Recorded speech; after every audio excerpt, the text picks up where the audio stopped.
You ready? Let's do it.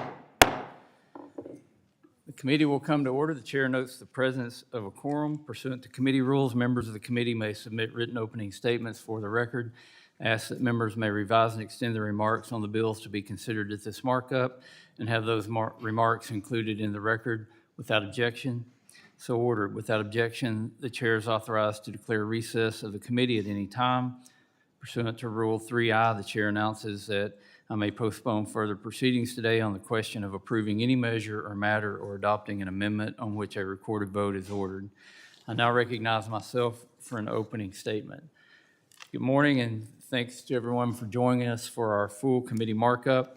Today we're considering two bills under regular order that will expand access to America's geothermal energy resources. Geothermal energy is abundant on federal lands, and developing these resources is crucial to meeting America's growing energy demand. While developing technologies support a high growth potential, federal leasing and permitting processes pose significant challenges to the development of geothermal resources. Both bills we are considering under regular order will address the permitting roadblocks that are preventing the development of geothermal energy on both federal and non-federal lands. Removing the red tape will allow developers and producers to better leverage new technology and harness greater amounts of geothermal energy. Increasing energy abundance will power our nation to continue its work to remain energy dominant on the world stage, meeting our energy needs and those of our allies. In addition, reforming the permitting process to unleash energy production here at home will lower the cost of living for American families and improve affordability across the country, decreasing costs to build, make, and transport just about everything in our economy. Before becoming operational, federal geothermal projects must complete up to 6 rounds of environmental review under the National Environmental Policy Act, with each review subject to layers of bureaucratic red tape. Each review comes with its own administrative delays, cost, and legal challenges. Representative Fulcher's bill, the Enhancing Geothermal Production on Federal Lands Act, will relieve producers from one of these hurdles by exempting certain geothermal exploration wells from NEPA review. By removing even a single review in this process, we will increase the efficiency of the exploration process and decrease the cost of each project. The second bill we will consider makes a common sense fix that right-sizes the impacts of federal red tape on projects commensurate with the actual federal footprint of the project. Currently, geothermal producers on non-federal lands that utilize any amount of federal resources to produce energy must abide by all federal laws and permitting processes, even when the federal share of the project is minuscule. Representative Kim's Harnessing Energy at Thermal Sources, or HEATS Act, will end this, ensuring exploration or production wells on non-federal lands are not subject to NEPA. Specific sections of the Endangered Species Act or the National Historic Preservation Act, if the federal government holds an ownership interest of less than 50% of the subsurface geothermal estate, and applicable state permits and laws are in place. This will reduce the administrative work and responsibilities of federal agencies and expedite the permitting process for geothermal projects. After our regular order bills, we will consider 6 additional geothermal bills under unanimous consent. These bills have achieved broad bipartisan support, and I appreciate Ranking Member Huffman and the minority for working with us to reach consensus on these bills. Before I yield back, I do want to highlight one additional bipartisan piece of legislation that is included in today's markup, the bipartisan Save Our Sequoias Act, sponsored by the gentleman from California, Mr. Fong. After 8 months of negotiations, we have reached agreement with Ranking Member Huffman to move this important bill by unanimous consent. And again, I appreciate the efforts on that. Today's consideration of the Save Our Sequoias Act is the culmination of bipartisan talks that date all the way back to 2022, when we had a group of 3 Republicans and 3 Democrats go to the Sequoia National Forest to see the devastation these giant sequoia groves faced firsthand. Over the span of a few short years, the planet has lost roughly 20% of the world's giant sequoias due to wildfire. Before this decade, the last recorded evidence of a giant sequoia mortality from fire was in 1297 AD. In fact, when I was in forestry school, we were under the impression that you really couldn't destroy a giant sequoia by fire, but nature proved us wrong, as the fires got up into the crowns of these sequoia groves and took out whole groves. Those trees won't come back to their full size in our lifetime, and they won't grow back to the sizes they were in our grandkids' lifetimes. The loss of 20% of the world's giant sequoias happened on our watch, but by setting aside our differences to come together on this bill, we now have the opportunity to say that we won't be the generation that let giant sequoias go extinct or more of these very few groves be destroyed by fire. And I look forward to the discussion, and I yield back. Now I recognize Ranking Member Huffman for 5 minutes. Thank you, Mr. Chairman. What a crazy busy week here in Congress, although it's a very short week. But since we were last together for a markup, President Trump, of course, has launched what we believe is an illegal war of choice in Iran. No clear path for a positive outcome there for the American people, for our troops, for the people of Iran. Gas prices are soaring. We have a vote on a war powers resolution later today, thankfully, so that Congress can at least try to have a voice on all of this. Meanwhile, we're in a partial government shutdown with Republicans in Congress and this administration still refusing to negotiate in good faith with Democrats on reforms to ICE that the American people want to see. And of course, there are near nonstop attacks on public health and our environment. But I will say, Mr. Chairman, at a time when we are divided on so many things, when there's so much chaos and alarming news seemingly by the hour, it is refreshing to have a unanimous consent package today that is robust, to see that there's been some honest bipartisan cooperation and negotiation that went into the markup today. I'm grateful for that. Our unanimous consent package has 14 strong pieces of bipartisan legislation. 6 of those will help promote responsible geothermal development on federal lands. Geothermal should be a point of strong bipartisan consensus. It's one of America's most promising and underutilized sources of energy. Although it accounts for only 0.5% of the energy mix today in the U.S., we are a global leader in geothermal capacity and in innovation and next generation technologies. There is enormous potential for this, including on federal lands. As we scale up deployment, it is essential that we do that efficiently and responsibly. That means ensuring our federal agencies have the staff, expertise, and the right technologies at their fingertips. It means finding ways to get permitting done faster while maintaining essential safeguards to protect public health, the environment, and importantly, public trust. The 6 geothermal bills in the UC package, including 3 sponsored by Democrats, 3 by Republicans, will help lower costs for Americans and promote responsible, efficient permitting of this resource through enhanced coordination, common sense royalty reforms, and placing the geothermal industry on the same footing as oil and gas. These bills will help us grow a 24/7 carbon pollution-free source of electricity that will help us combat both the affordability crisis and the climate crisis. And I'm grateful to our colleagues across the aisle for working with us in good faith to make this happen. The unanimous consent package also includes an agreement on the Save Our Sequoias Act that you talked about, Mr. Chairman. This took months of negotiation, and I want to thank you and your team for working with us in good faith. A great deal of hard work went into refining this bill to include the right safeguards, and the result is a stronger, more balanced piece of legislation, better equipped to support the ongoing restoration and recovery of our giant sequoias. As climate-driven wildfires threaten their very existence, this legislation provides some help, including coordinated, focused response that these agencies and the American people want to see. These trees are not just iconic keystone species, they're a profound ecological, cultural, and scientific legacy. So it's important that we do this work, but I want to be clear that a bill, including this bill, can only do so much. Restoration, reforestation, long-term monitoring will fail if the National Park Service and the Forest Service continue to struggle with shrinking budgets and staffing shortages. Protecting these sequoia groves is not just about passing a piece of legislation. It's about ensuring these agencies tasked with their survival have the capacity and the expertise and the stability to continue this critical work. Now, unfortunately, there are 2 remaining bills where the majority just didn't work with us. HR 5576 from my friend Mr. Fulcher, and HR 5587 from Representative Kim.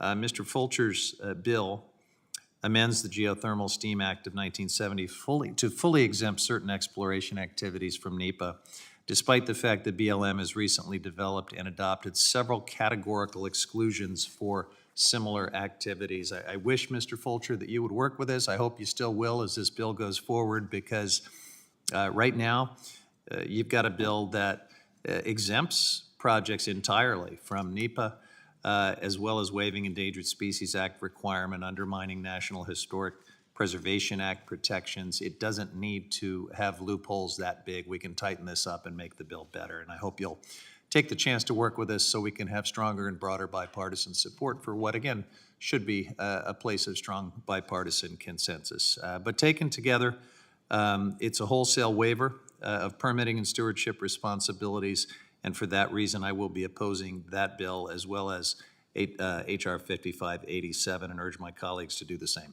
I yield back. Gentleman yields back. Pursuant to the markup notice, it is now in order to consider HR 5576, the Enhancing Geothermal Production on Federal Lands Act. I ask unanimous consent that the Subcommittee on Energy and Mineral Resources be discharged from further consideration of the bill.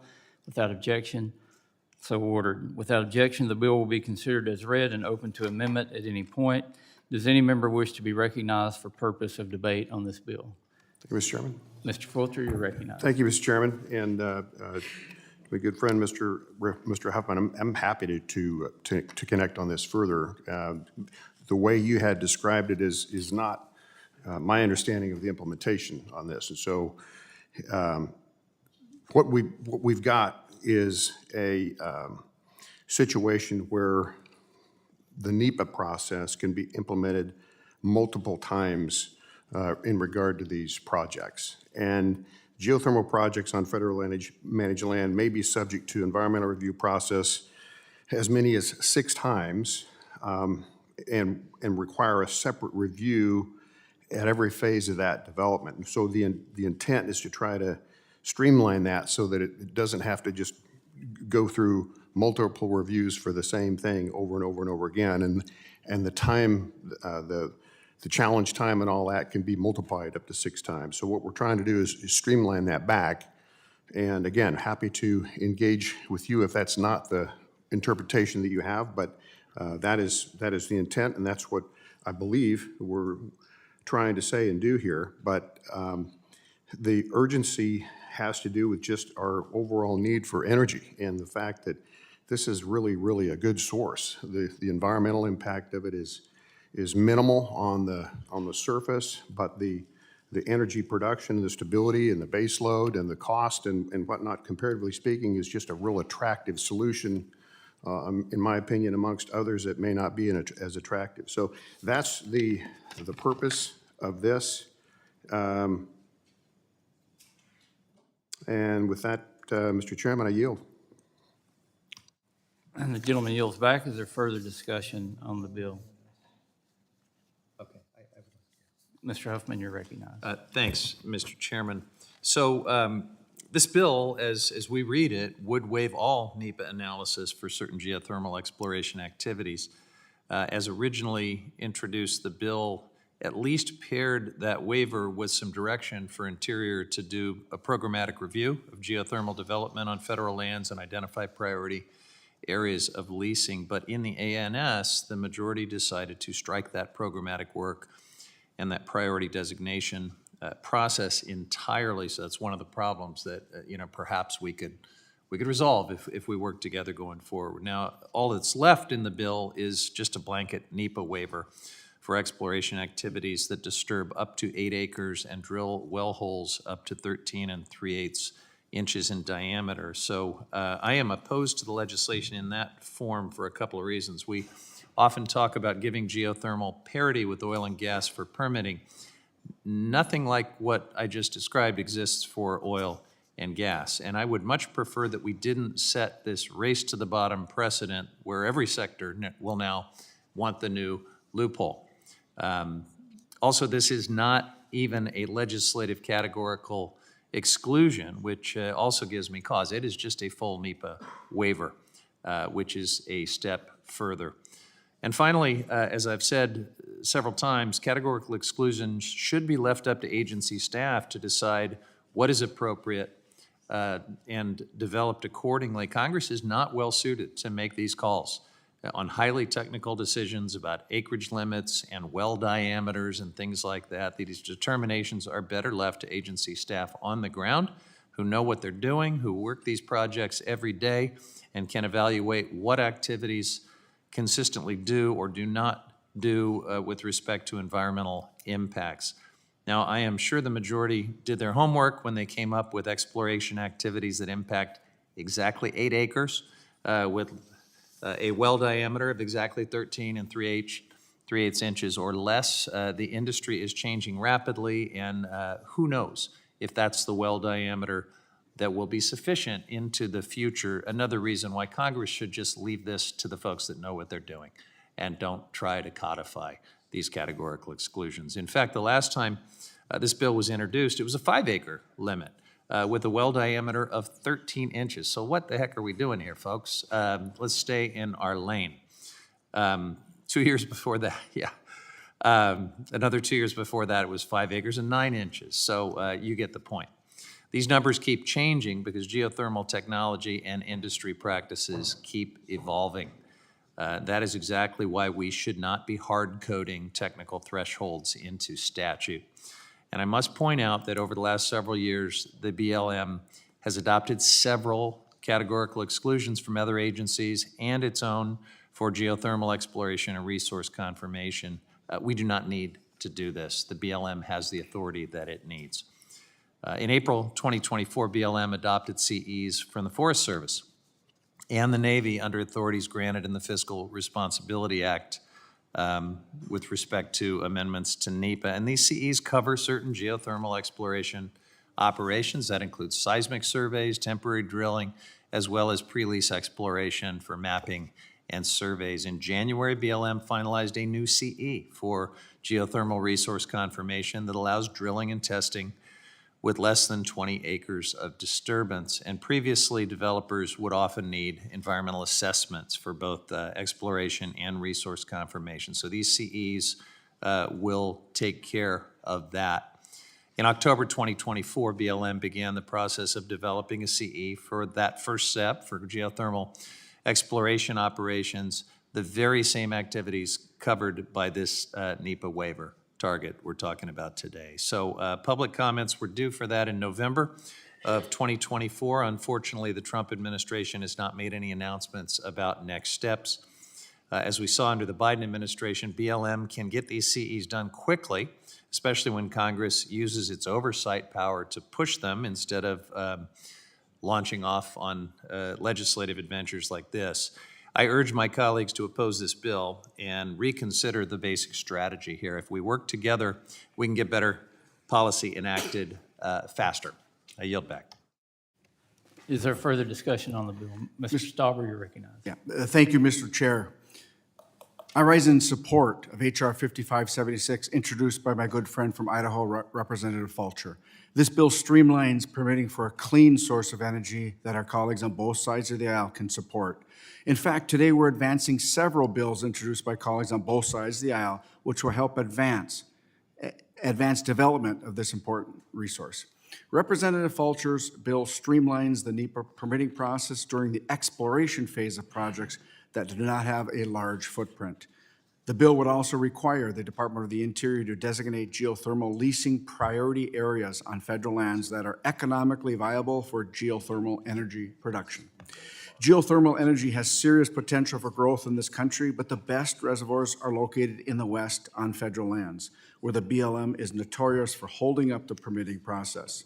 Last spring, the Energy and Minerals Resources Subcommittee traveled to Utah for a field tour and hearing to evaluate our geothermal potential and the barriers to fully harness our real geothermal potential. We toured Fervos Energy's Cape Station project, where they were building a world-class geothermal project that will generate 500 megawatts of electricity by 2028 to meet our growing energy demand, much of it driven by growth in the AI sector. The subcommittee saw firsthand how Fervo was using the latest technology for geothermal exploration and development. Technology adapted from the oil and gas sector that wasn't being used just a few years ago. I'll note this project was located right next to a wind farm, which had a much larger land disturbance and footprint than the geothermal project. And Fervo's operations would produce clean energy for decades longer than the wind farm, which would have to be dismantled and replaced in just another 10 or so years. We learned from Fervo and other geothermal developers about their top challenge, permitting and regulatory holdups. These operators are forced to conduct round after round of NEPA reviews multiple times for the same project, and at each turn, there's months, if not years of delays, new litigation risks, and increased cost. You know what that means, Mr. Chairman? Developers' cost for these projects grow even higher. And these costs are eventually passed on to the end user of these electrons, the American people. Or even worse, developers find that it is simply too costly and decide against developing a project in the first place, leading to fewer electrons on our grid. Yet again, what does this lead to? Higher costs for the American people. Every day we see our broken permitting system holding us back and hurting American families' bottom line. Mr. Chairman, that's not right. We need to fix our broken permitting and regulatory system, streamline energy development, and lower costs for all Americans. This bill is a step in the right direction in fixing that, and I urge my colleagues to support the legislation. Mr. Chair, and I yield back. Gentleman yields back. Is there further discussion on the bill? I recognize myself. Geothermal energy production in the United States has seen significant growth potential due to recent technological advancements. As Mr. Stauber mentioned, the committee visited the Fervo Energy Cape Station project in southwest Utah and saw some of that technology being developed.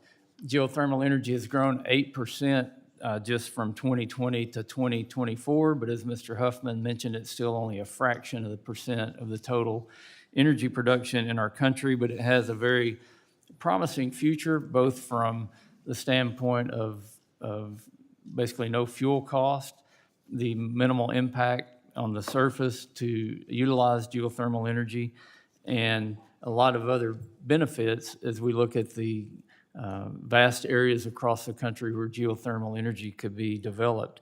As has been mentioned, most of that land is really in the West. It's where the Bureau of Land Management has authority over geothermal leasing on approximately 245 million acres of public lands and also 104 million acres of Forest Service lands. We all know that any kind of energy production on federal lands is oftentimes fraught with challenges, including long permitting timelines and increased litigation. In fact, most energy producers and infrastructure developers avoid federal lands at all costs as a way to expedite their projects. We have heard testimony from geothermal advocates who have highlighted the various bottlenecks of operating on federal lands, and one of the most egregious aspects is that geothermal energy producers must undergo up to 6 rounds of environmental review for each project. This means 6 different times the project is subject to bureaucratic delays and frivolous litigation. What Mr. Fulcher's legislation does is it does create a CE, and to Mr. Huffman's point, it's quite specific. But as geothermal technology and energy production advances, I think legislation can advance as we move forward. And I think what Mr. Fulcher has gives a very good starting point that allows the geothermal energy production to increase without opening up the door too wide at this point. I do urge my colleagues in joining me in supporting this legislation, and I yield back the balance of my time. Is there any further discussion on the bill? Hearing none, it is now in order to consider amendments to H.R. 5576. We will now consider the amendment in the nature of a substitute to H.R. 5576 offered by the gentleman from Idaho, Mr. Fulcher, designated Fulcher 1 A&S. Without objection, the amendment is considered read and open to amendment at any point. Mr. Fulcher, you're recognized. Great. Thank you, Mr. Chairman. I just was conferring with staff just to make sure that I understood and that we were in agreement on the purpose of this. And so There is an amendment to this, and what the effort here and what the amendment does is it would remove the Department of Interior's requirement to do a survey of the priority areas for geothermal, and the purpose for that is twofold. One is because the private companies do those and have to do that for their own work. And secondly, it's frankly just a resource drain and that the Department of Interior may or may not have the expertise to do and the resources to do it. And so that's the purpose of this. It's not to remove the base NEPA requirement. The language in the bill itself does remove multiple NEPA requirements. But what this amendment does is simply remove the requirement for the Department of Interior to survey the priority areas. And so I believe that that's reasonable. I believe that that's a good amendment, and let the companies that have the expertise with this do that type of work.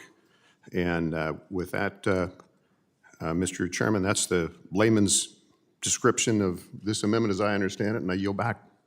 Thank you, Mr. Fulcher. Is there further discussion? Mr. Huffman, you're recognized. Yeah, thanks, Mr. Chairman. Just a point of clarification. We've been talking a lot about categorical exclusions.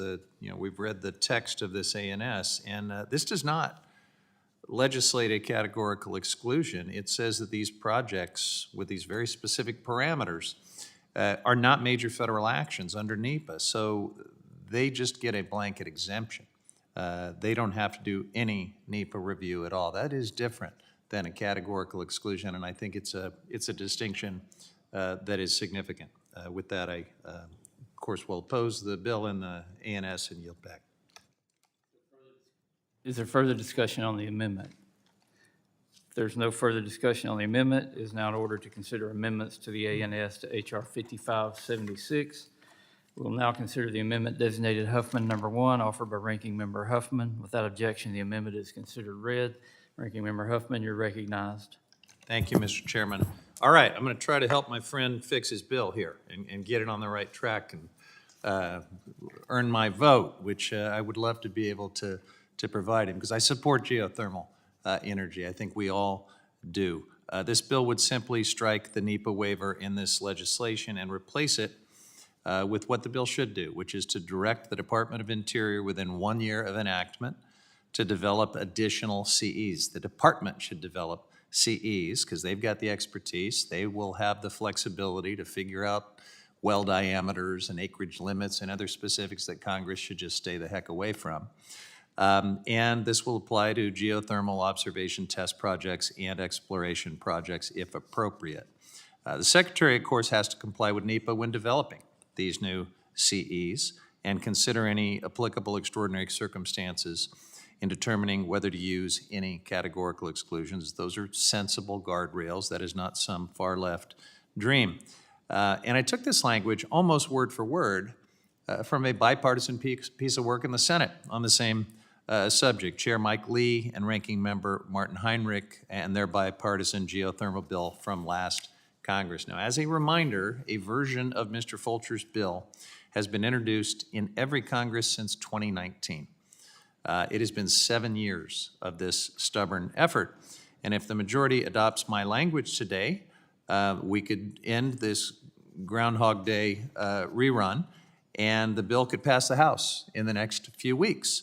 We could work with the Senate and actually get something signed into law later this year. The geothermal industry could have its exploration categorical exclusion very soon, if the Trump administration, has anyone there answering the phones and can actually do some work. But if they get their act together, we could finish what the previous administration started and actually get this industry some relief and make something happen instead of running the same stubborn bill every single year with the same result. Wouldn't you rather do it this way, get something on suspension that achieves what we all say is our shared goal? Let me remind you again, the details of this proposed exploration well categorical exclusion have changed every time this legislation has been proposed. If we pass this waiver today in its current form, who's to say we won't be back trying to legislate a change next year and the year after when the industry decides that the details and the technology have changed. And Mr. Chairman, you say, well, we can always revisit this. It's hard to get an act of Congress passed. And why in the heck should the industry and everyone else have to depend on Congress legislating at that level of detail as circumstances on the ground change? This is just no way to make public policy. So directing DOI to establish a CE creates the flexibility that is appropriate. It leaves room for changes that this NEPA waiver approach simply does not. So I urge my colleagues to adopt this amendment, and let's develop a strong, common sense, adaptable policy rather than simply waiving NEPA for these very specific parameters in the legislation. I'll just add a final fundamental concern. We seem to be playing whack-a-mole with all sorts of separate issues in the permitting system, trying to legislate direct fixes with specific deadlines and parameters and waivers. And you know, there is one solution that we could all get behind that would improve all of this, and that is actually support staffing and resourcing in these agencies that do the work. That would make a difference quickly and significantly. So I urge my colleagues to adopt this amendment, and if they do, I would be happy to support this legislation today. I yield back. Gentleman yields back. Is there further discussion on the amendment? Mr. Chairman. Mr. Fulcher, you're recognized. Thank you, Mr. Chairman. And I think I understand my good friend from California is going with this. My concern about that is what we're trying to do is we're trying to encourage. We're trying to encourage this industry. We're trying to encourage this business. We're trying to encourage this technology. And by having that under Department of Interior and that CE provision, it could, not that all administrations or all departments of Interior would do this, but it could make it very, very cumbersome and hinder what we're trying to achieve with putting this out. So I do oppose my good friend's amendment for those reasons, and I yield back. Gentleman yields back. Is there further discussion on the amendment? I recognize myself. I do oppose the amendment. It would gut the bill by replacing provisions that streamline geothermal exploration with language that would do really nothing to advance geothermal energy development. Ranking member asked, why do we need to get involved legislatively? And I say it's because geothermal projects currently have to go through NEPA up to 6 times through the process that's in the bureaucracy right now. This bill eliminates one of the 6 review rounds for geothermal exploration projects with a small footprint that is promptly reclaimed after development. This amendment would open up geothermal exploration activities to longer timelines and more litigation. If we're going to decrease domestic geothermal energy production or increase domestic geothermal energy production, we must significantly increase geothermal exploration. Implementing better and more efficient reviews is what this bill is all about. Instead, this amendment would enshrine the status quo, which we already know is not working. Mr. Huffman, you had me right on the edge of my seat when you said if we really want to increase geothermal production, I thought you were going to say we could encourage the Senate to pass the SPEED Act. It would help in so many ways. But again, I oppose this amendment. I urge my colleagues to oppose it, and I yield back. Is there further discussion on the amendment? If there's no further discussion on the amendment, the question is on the amendment offered by Ranking Member Huffman, designated Huffman number 1. All those in favor signify by saying aye. Aye. Those opposed, no. In the opinion of the chair, the noes have it. Recorded vote, A recorded vote has been requested. Further proceedings on this amendment will be postponed. Pursuant to the markup notice, it is now in order to consider H.R. 5587, the Harnessing Energy at Thermal Sources Act, or the HEATS Act. Ask unanimous consent that the Subcommittee on Energy and Mineral Resources be discharged from further consideration of the bill. Without objection, so ordered. Without objection, the bill will be considered as read and open to amendment at any point. Does any member wish to be recognized for purpose of debate on the bill? Mr. Stauber, you're recognized. Mr. Chair, is this 5587? The HEATS Act. Yeah, thank you very much. Mr. Chair, thank you. I rise in support of HR 5587, the Bipartisan Harnessing Energy at Thermal Sources Act. This is another piece of legislation before us today that will increase our energy security, reliability, and most importantly, affordability. As is the case with much of our domestic energy productions, it occurs checkerboard parcels of land. A project often has a footprint encompassing federal, state, and even private lands. When that's the case, it's a headache for our energy producers. It increases the number of agencies a producer needs to go through to get a project online. It increases the time we can get these resources online, along with the cost, which of course gets passed down to the American people. In these situations, one agency can hold up the entire process. More often than not, it's a federal agency. This bill would help alleviate the problem for geothermal projects, which again are projects that virtually everyone on this dais supports. The bill would prevent the BLM from having to permit geothermal wells on state and private lands where the government holds an ownership interest of less than 50% of the geothermal estate. Under this bill, these projects, which have already gone through a rigorous state permitting process, would not be bogged down by the duplicative and burdensome federal process. Contrary to what some may argue, this bill doesn't waive the permitting process. It simply waives the process in certain cases where it is already being done at the state level. It's a common sense fix that is a step in the right direction. I urge my colleagues to support this legislation, and I yield back, Mr. Chair.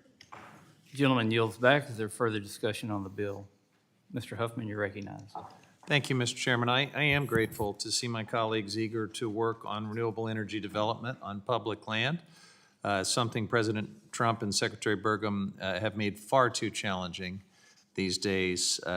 Unfortunately, this bill, although it has a great acronym, otherwise misses the mark on substance. Under this bill, when a geothermal project is proposed on land where the surface is not federally owned and is less than 50% federally owned subsurface, the requirement for a federal drilling permit is just eliminated.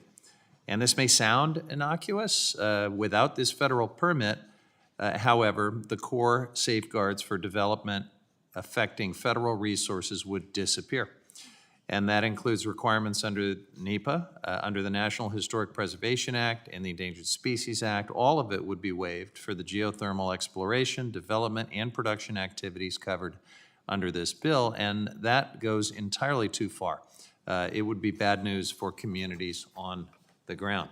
Under the circumstances laid out in this bill, all federal oversight would be taken away, along with public input and consultation requirements, including tribal consultation. Now, it takes away opportunities for public involvement, takes away convening processes that the federal, tribal, state, and local entities can right now all participate in as part of the review process.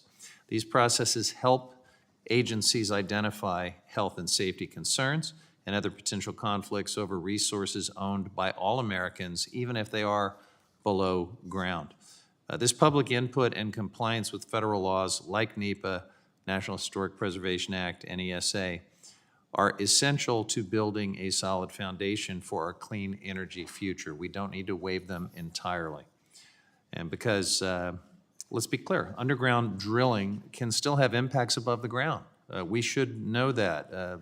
Sinkholes and settling of land, earthquakes, other impacts. I will also say the bill's threshold is set at 50% federal subsurface ownership, but less than 50% of a very large area could still be really substantial. 50% of 2,000 acres is still 1,000 acres, and that is a lot of land. Another alarming point about this bill, without a federal drilling permit, it creates a gray area for underground injection control permits where the potential for seismic activity is assessed. We need to be able to have a review process and some oversight with respect to those impacts. And while not the Natural Resource Committee's jurisdiction, I strongly urge the majority to consider working with our colleagues at Energy and Commerce to at least add language clarifying that these permits are still required. There's no clear opportunity to require bonds that would otherwise be required for subsurface federal resources. What happens if something goes wrong, if there's a subsidence event within the federal resource?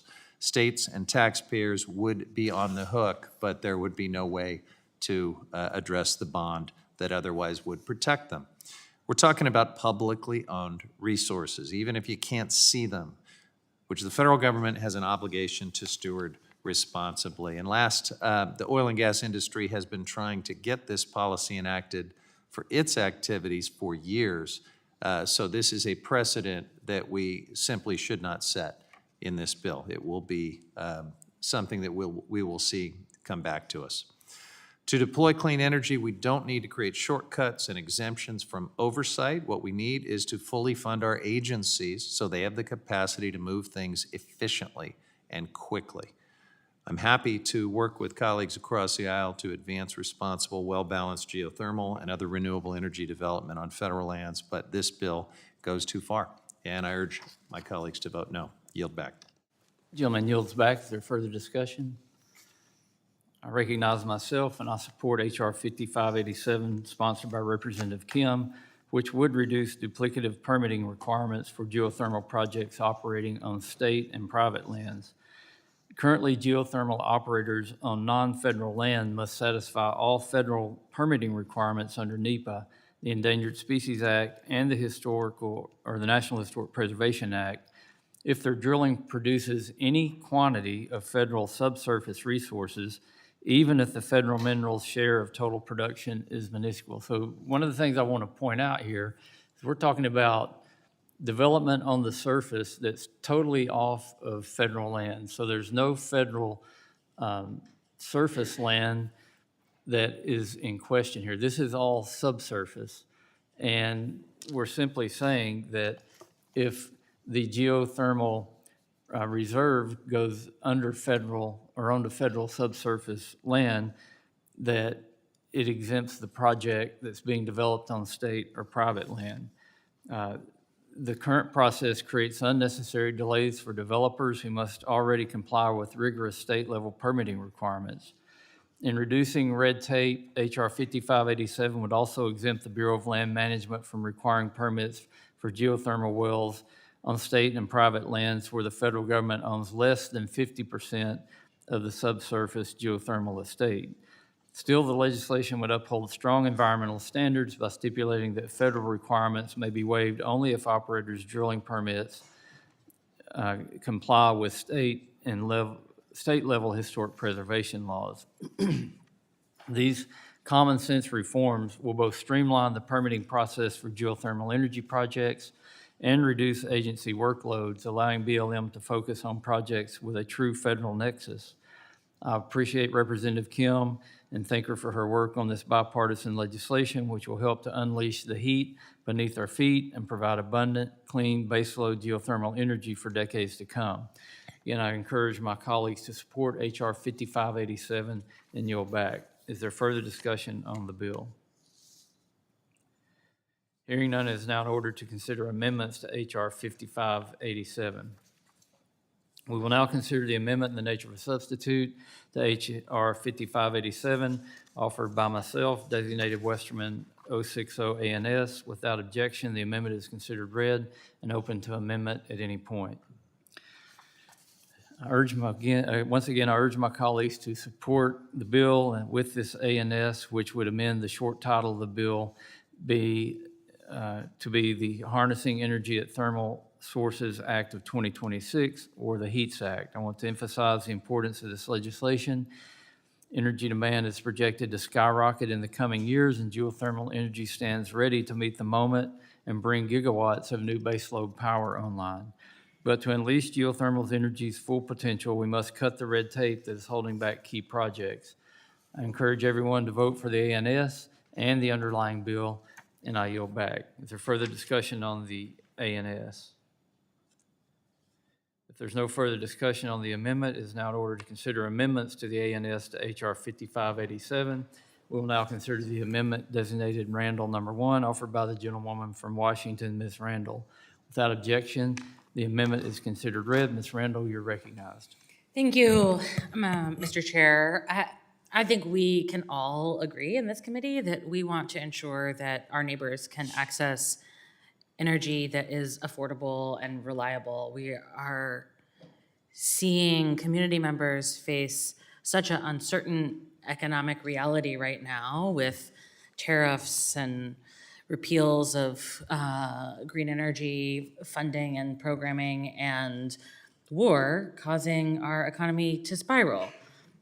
We need to be doing more to create a reliable energy market for our neighbors. My amendment doesn't seek to undermine the work of this bill, but it does seek to ensure that tribes are consulted before any decisions are made regarding geothermal drilling permits on lands under existing NEPA, NHPA, and Indian Self-Determination and Education Assistance Act requirements. The federal government has, as everyone in this committee knows, a unique government-to-government relationship with tribal nations grounded in trust and treaty obligations and long-standing agreements that we are legally and morally bound to uphold. As I've said before, my district is home to 12 federally recognized tribes, each with distinct cultures, histories, and needs. And while the tribes I represent are diverse, they share a deep connection to their homelands, culturally, spiritually, and economically. And those homelands are not limited to reservation and trust land, the usual unaccustomed territory of tribal nations, and the land that we are obligated to preserve extends far beyond those borders. We as the federal government have a responsibility to ensure that tribes have healthy and sustainable lands that support thriving tribal communities consistent with treaty rights and longstanding agreements. This amendment doesn't create new obligations. It simply reinforces longstanding federal trust responsibilities and existing requirements for tribal consultation when it comes to environmental activities impacting, not just on, but impacting their lands. And while I appreciate this bill has a carve-out that says it won't apply to actions on Indian lands or resources managed in trust for the benefit of tribes, the provisions in the rest of the bill aren't sufficient to protect tribal consultation responsibilities. The language around the National Historic Preservation Act, for example, is inadequate. This bill would waive the NHPA requirements as long as there is a state law on the books to protect historic properties. So we could be protecting the facades of, downtown district homes and not be upholding our treaty and trust responsibility for tribal nations. The NHPA requires tribal consultation, and there's no requirement that these other state laws would have to require the same. As I said, tribes have many interests and impacts beyond just the land held in trust. And I know that the members of this committee respect our tribal trust and treaty obligations and respect the leaders of tribal nations across the country. We have had many tribal leaders before this committee and incredible, meaningful dialogue. And I know that this committee wants to uphold the obligations that we have to them, to their land held in trust, to their usual custom areas where they hunt and fish, to the preservation of our lands and waters and forests for generations to come, for our grandchildren's grandchildren.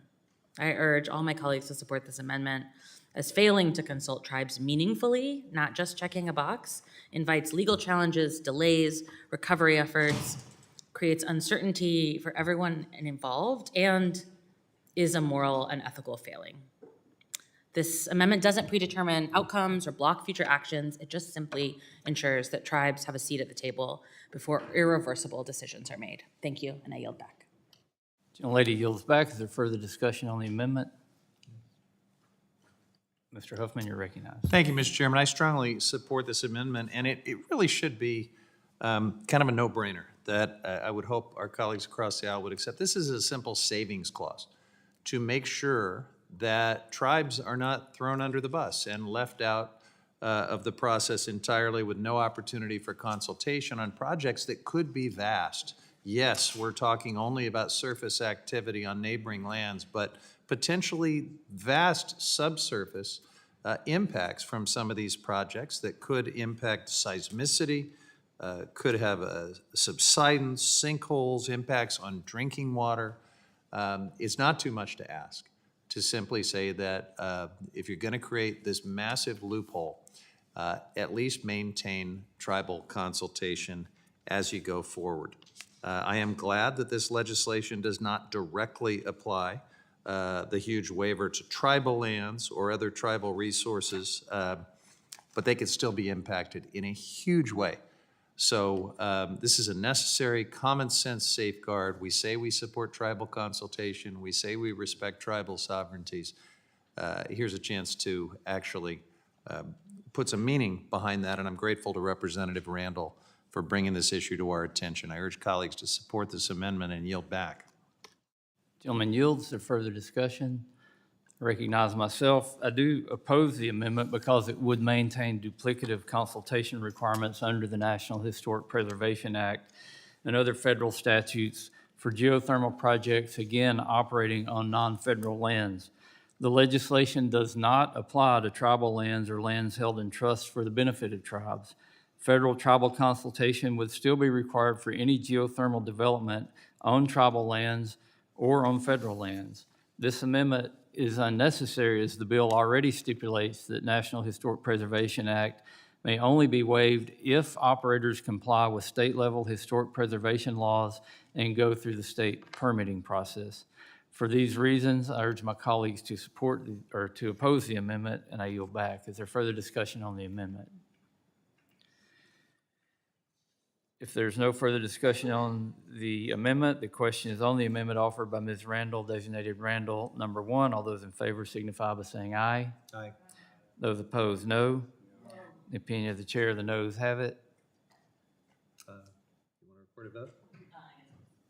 A recorded vote has been requested. Further proceedings on this amendment will be postponed.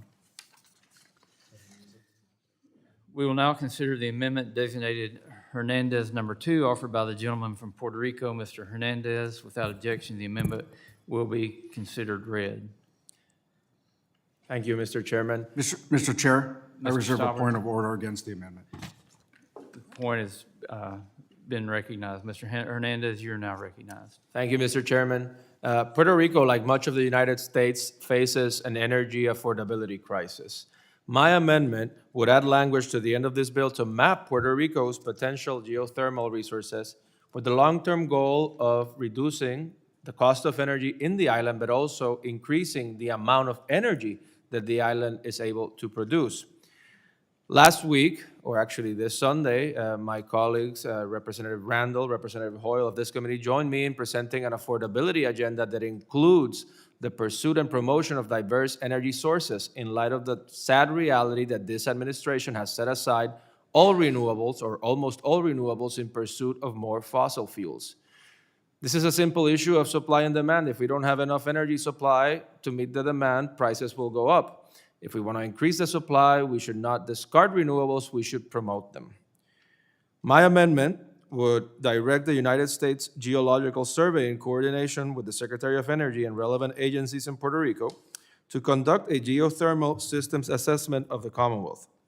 The assessment, to include high-resolution mapping and a careful analysis of groundwater and seismic conditions so that development can proceed safely, efficiently, and with full confidence in its long-term viability. It also requires regular progress reports to this committee and to the Senate Committee on Energy and Natural Resources. Now, Mr. Chairman, I understand this amendment is likely non-germane to this bill, and I plan to withdraw the amendment. But would you be willing to study and consider this language and work with me to explore whether next-generation geothermal resources could be an opportunity for Puerto Rico? Mr. Hernandez, I do appreciate your interest in geothermal energy, and I'm willing to discuss geothermal mapping initiatives with you as we move forward in this Congress. And as you mentioned, your amendment currently is not germane to the legislation. Right. Mr. Chairman, I appreciate your commitment to work on this, and in the spirit of cooperation and with the chairman's commitment to work together, I withdraw my amendment. Mr. Chairman, I yield. And the amendment is withdrawn. Okay, that's all the amendments that we have. We're going to recess till approximately 11:10 a.m., at which point we will vote. So the committee stands in recess.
Order, the chair notes the presence of a quorum.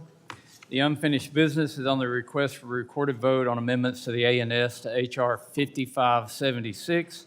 Members will record their votes using the electronic voting system.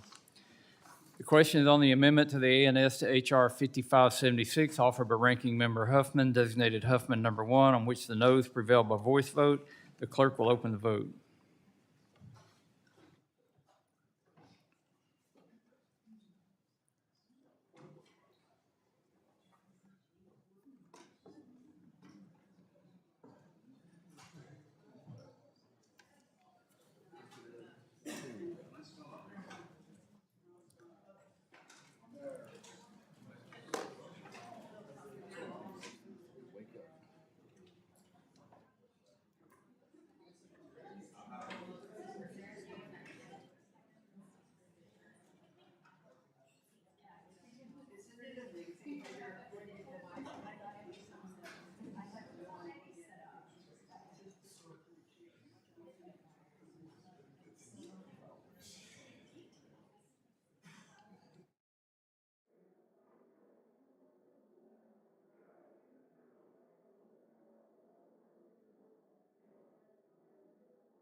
Have all members voted? Does any member wish to change their vote? The clerk will close the vote and report. Mr. Chairman, on this vote, the yeas are 16 and the nays are 21. The amendment is not agreed to. The question now occurs on the amendment in the nature of a substitute to H.R. 5576 offered by the gentleman from Idaho, Mr. Fulcher, designated Fulcher 1 ANS. All those in favor signify by saying aye. All those opposed, no. In the opinion of the chair, the ayes have it, and the amendment in the nature of a substitute is adopted. Question now occurs on reporting H.R. 5576 as amended to the House with the recommendation that the bill be favorably approved. All those in favor signify by saying aye. All those opposed, no. No. In the opinion of the chair, the ayes have it. A recorded vote has been requested. Members will record their vote using the electronic voting system. The clerk will open the vote.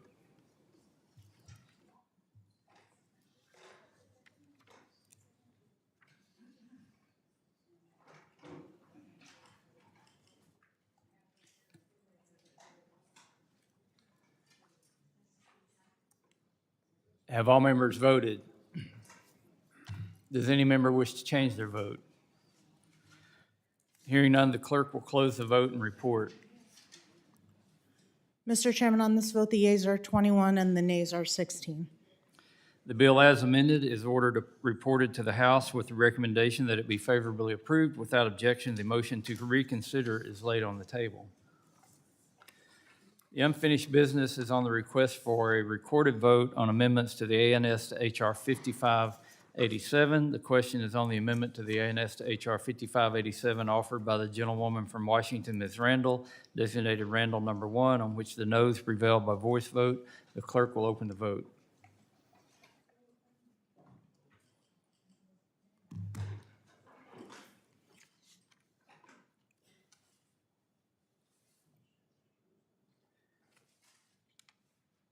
Have all members voted? Does any member wish to change their vote? Hearing none, the clerk will close the vote and report. Mr. Chairman, on this vote, the yeas are 16 and the nays are 21. The amendment is not agreed to. The question now occurs on the amendment in the nature of a substitute to H.R. 5587, offered by myself, designated Westerman 60 A&S. All those in favor signify by saying aye. All those opposed, no. In the opinion of the chair, the ayes have it, and the amendment in the nature of a substitute is adopted. The question now occurs on reporting H.R. 5587 as amended to the House with the recommendation that the bill be favorably approved. All those in favor signify by saying aye. Those opposed, no. No. In the opinion of the chair, the ayes have it. A recorded vote has been requested. Members will record their vote using the electronic voting system. The clerk will open the vote.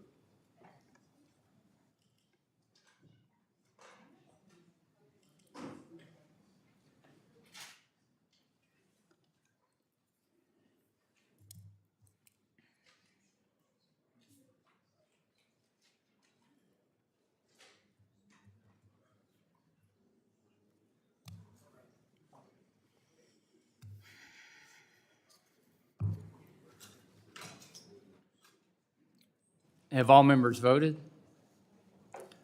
Does any member wish to change their vote? Hearing none, the clerk will close the vote and report. Mr. Chairman, on this vote, the yeas are 23 and the nays are 15. The bill as amended is ordered reported to the House with the recommendation that it be favorably approved. Without objection, the motion to reconsider is laid on the table. With the cooperation of Ranking Member Huffman and other members of the committee, it appears that we have worked out an agreement on 14 bills scheduled for markup today. We'll be working on this UC package. As we have done before, rather than going through a formal markup process for each of the bills, I will make a single unanimous consent motion to report out the bills favorably with any amendments that have been filed and agreed to. Before we begin, does any member seek time to speak on any of the bills in this unanimous consent motion? Mr. Stauber, you're recognized. Mr. Chair, I was recognizing Mr. Min, who has his hand up. Mr. Mann, you're recognized. Thank you, Mr. Chair. Thank you, Mr. Stauber. Mr. Mann, will you suspend? The committee will be in order. We're still conducting business. Mr. Mann, Thank you, Chair Westerman, and thank you, Ranking Member Huffman, for including my Brush Fires Act in this markup. Not all fire risk is the same. Historically, we've focused on forest fires, but brush fires present unique risks. The Brush Fires Act is a bipartisan bill that will require the Forest Service to conduct a comprehensive evaluation of its wildfire prevention strategy to include chaparral, coastal sage shrub, and other ecosystems where fires are prevalent. These threaten Orange County, Southern California, were responsible for the LA wildfires we saw a couple years ago. So this bill is widely supported, including by a number of fire departments. Appreciate your including this in the markup. The gentleman yields back, and we appreciate your work on the UC package as well. Is there further discussion on the UC package? Mr. Kennedy, you're recognized.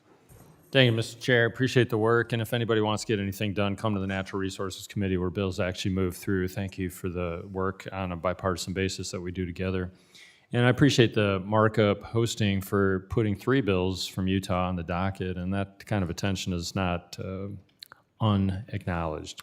Today, I have the privilege to speak in support of 2 bills, one that represents a patriotic spirit inherent to all U.S. citizens, and another to help unlock our domestic energy production. The Star-Spangled Summit Act recognizes that patriotism is not an abstract. It's lived, it's expressed and taught in the next generation. For over 20 years, Robert Collins, a constituent of mine, has inspired others with his patriotism by raising the American flag from the top of Keefe Peak. But bureaucratic red tape and unnecessary roadblocks have caused difficulty for Mr. Collins in continuing this much-beloved tradition. As we approach America 250, we should encourage such lawful, respectful expressions of gratitude for the freedoms that we enjoy and not punish them needlessly. At the same time, patriotism must be paired with policy that strengthens our future. That brings me to my next bill. Across the West, communities sit atop vast reserves of reliable, clean domestic energy. Yet our federal royalty framework for geothermal production has not kept pace with modern energy realities. The Geothermal Royalty Reform Act updates the federal royalty structure for geothermal energy produced on public lands. It adjusts outdated rates to make projects more economically viable, provides greater certainty for investors, and ensures a fair and consistent revenue sharing framework for states and local communities. In short, it modernizes federal policy so geothermal development can compete, expand, and deliver reliable American energy while still returning value to taxpayers. In many ways, these two bills reflect the same philosophy. The Star-Spangled Summit Act honors our past and reaffirms our national identity as we approach America 250. The Geothermal Royalty Reform Act invests in our future, ensuring that American energy policy is grounded in practicality, prosperity, and self-reliance. I urge my colleagues to support both of these bills. Let us raise the flag proudly as we approach this historic anniversary, and let us unlock the energy beneath our feet to power the next 250 years of American strength and freedom. Thank you, Mr. Chair, and with that, I yield back. Gentleman yields back, and Mr. Kendi, we do appreciate your and everyone else's contribution on both sides of the aisle to this robust UC package. I have a unanimous consent request, and it's consent to enter into the record a letter from Geothermal Rising supporting all of the geothermal bills in today's markup. The letter states, quote, "Our adversaries are racing ahead on geothermal. The United States has better resources, technology, and expertise. We urge the committee to advance these 8 bills and send a clear signal that America is the energy superpower of the world. This letter shows broad support among industry for these common sense reforms, which will allow us to unleash geothermal's full potential on federal lands." Without objection, so ordered. Also want to take a moment to recognize and thank Rob McGregor for his exemplary service to the Committee on Natural Resources. Rob serves as the staff director for the Energy and Minerals Subcommittee and has been with the committee for over 5 years. Most of the bills on today's markup came through the subcommittee that Rob leads. During this time with the committee, Rob has been the ultimate team player, serving on the Indian and Insular Affairs Committee, the Water, Wildlife, and Fisheries Committee, and the EMR Subcommittee.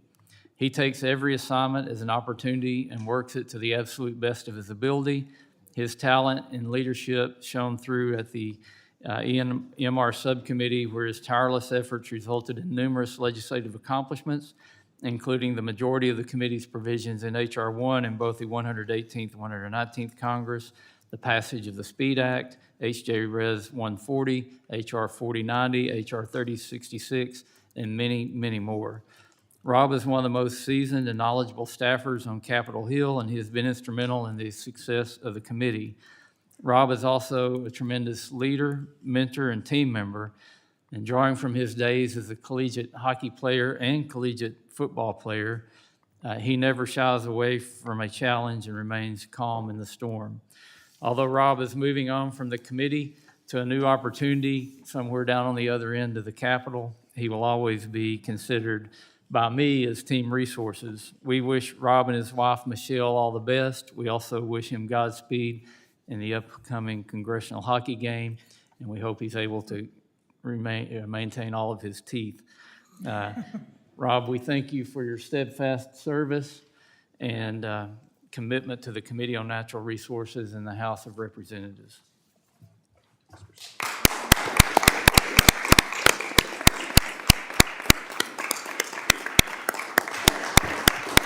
Mr. Stauber, you're recognized. Thank you very much for this moment. I, too, would like to thank Rob as the Chair of Energy and Minerals Resources.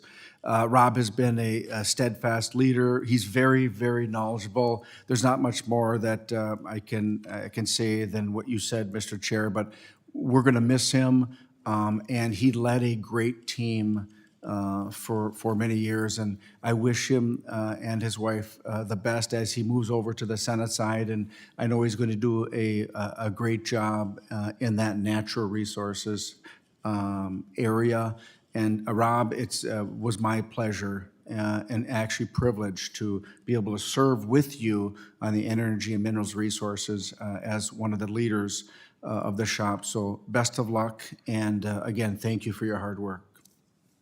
I yield back. Thank you, Mr. Stauber. But before we conclude our business, I do want to recognize several important bills that we've worked on with the minority to advance by unanimous consent.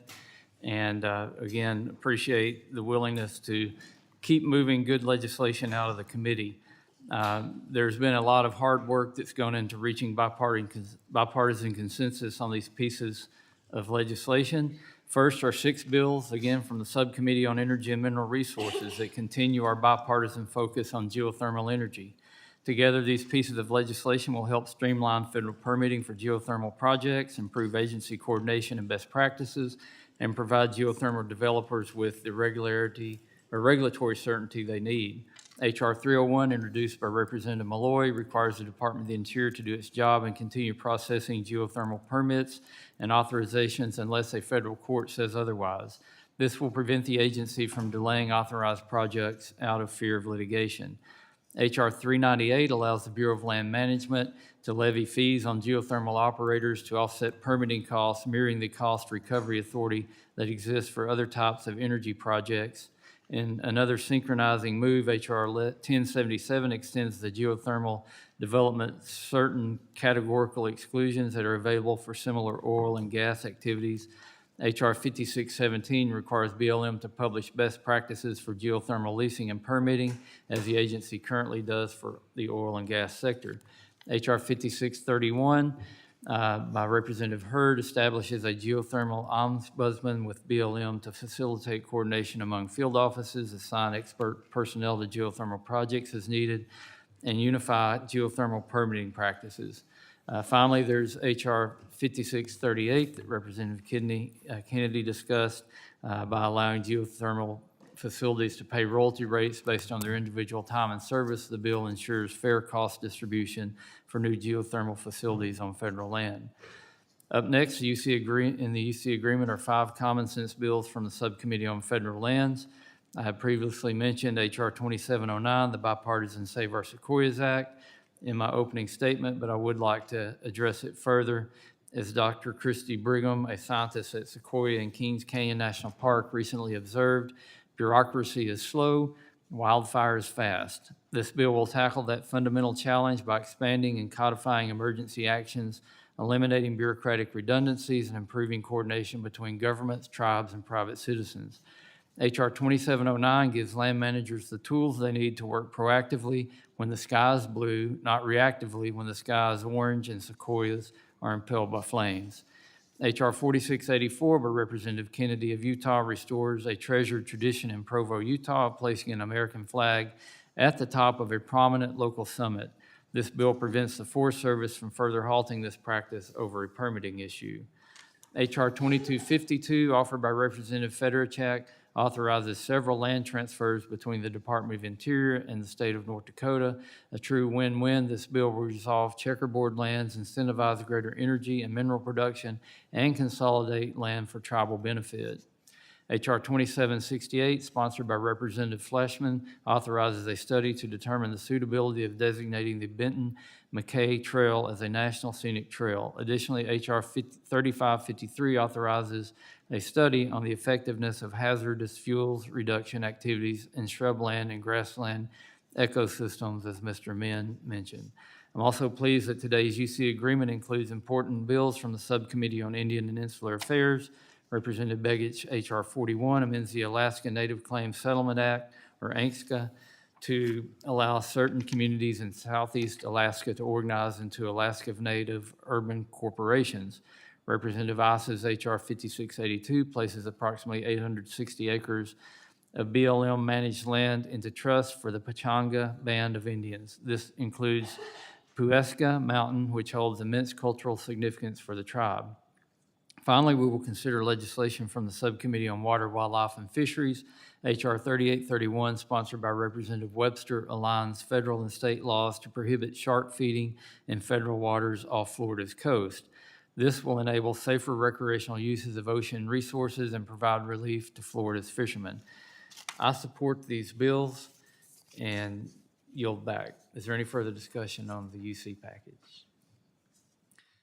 Seeing none, I ask unanimous consent that the Subcommittee on Energy and Mineral Resources be discharged from further consideration of H.R. 301, the Geothermal Energy Opportunity Act, or the GEO Act, H.R. 398, the Geothermal Cost Recovery Authority Act of 2025, H.R. 1077, the Streamlining Thermal Energy Through Advanced Mechanisms Act, or the STEAM Act, H.R. 5716, the Geothermal Gold Book Development Act, H.R. 5631, the Geothermal Ombudsman for National Deployment and Optimal Reviews Act, and H.R. 5638, the Geothermal Royalty Reform Act. Without objection, so ordered. Ask unanimous consent that the Subcommittee on Water, Wildlife, and Fisheries be discharged from further consideration of H.R. 3831, the Florida Safe Seas Act of 2025. Without objection, so ordered. Ask unanimous consent that the Subcommittee on Indian and Insular Affairs be discharged from further consideration of H.R. 5682 to take certain land in the state of California into trust for the benefit of the Pechanga Band of Indians and for other purposes. Without objection, so ordered. Ask unanimous consent that the Subcommittee on Federal Lands be discharged from further consideration of H.R. 3553, the Building Resiliency and Understanding of Shrublands to Halt Fires Act or the Brush Fires Act, and H.R. 4684, the Star Spangled Summit Act of 2025. Without objection, so ordered. I now ask unanimous consent that the following measures be approved and favorably reported as described to the House of Representatives. H.R. 41, the Unrecognized Southeast Alaska Native Communities Recognition and Compensation Act, with an amendment in the nature of a substitute offered by the gentleman from Alaska, Mr. Begich, designated Begich 76 ANS. H.R. 301, the Geothermal Energy Opportunity Act, or the GEO Act. H.R. 398, the Geothermal Cost Recovery Authority Act of 2025. H.R. 1077, the Streamlining Thermal Energy Through Advanced Mechanisms Act, or the STEAM Act. H.R. 2252, the North Dakota Trust Lands Completion Act of 2025, with an amendment in the nature of a substitute offered by the chair, designated Westerman 63 ANS. H.R. 2709, the Save Our Sequoias Act, with an amendment in the nature of a substitute offered by the chair, designated Westerman 64 ANS. H.R. 2768, the Benton MacKaye National Scenic Trail Feasibility Study Act, with an amendment in the nature of a substitute offered by the chair, designated Westerman 61 ANS. H.R. 3553, the Building Resiliency and Understanding of Shrublands to Halt Fires Act, or the Brush Fires Act, with an amendment offered by the gentleman from California, Mr. Min, designated Min 3. H.R. 3831, the Florida Safe Seas Act of 2025. H.R. 4684, the Star Spangled Summit Act of 2025, with an amendment in the nature of a substitute offered by the gentleman from Utah, Mr. Kennedy, designated Kennedy ANS. H.R. 5617, the Geothermal Gold Book Development Act, with an amendment in the nature of a substitute offered by the gentlewoman from Arizona, Ms. Ansari, designated Ansari 1 ANS. H.R. 5631, the Geothermal Ombudsman for National Deployment and Optimal Reviews Act, with an amendment in the nature of a substitute offered by the gentleman from Colorado, Mr. Hurd, designated Hurd 1 ANS. H.R. 5638, the Geothermal Royalty Reform Act, with an amendment in the nature of a substitute offered by the gentleman from Utah, Mr. Kennedy, designated Kennedy 1 ANS. H.R. 5682, to take certain land in the state of California into trust for the benefit of the Pechanga Band of Indians and for other purposes, with an amendment in the nature of a substitute offered by the gentleman from Colorado, Mr. Hurd, designated Hurd 39 ANS. Without objection, so ordered. Without objection, the motions to reconsider are laid upon the table. Mr. Huffman, you're recognized for a statement. Thank you, Mr. Chair. I give notice of my intention to file supplemental, additional, dissenting, or minority views on the measure just considered. I ask unanimous consent that this notice be extended to all measures considered at the markup under House Rule 11, Clause 2L. The notice extends to all members. Without objection, so ordered. Ask unanimous consent that the staff be allowed to make any technical and conforming changes to the documents the committee just adopted, subject to the approval of the minority. Without objection, so ordered. If there's no further business, the committee stands adjourned. All right.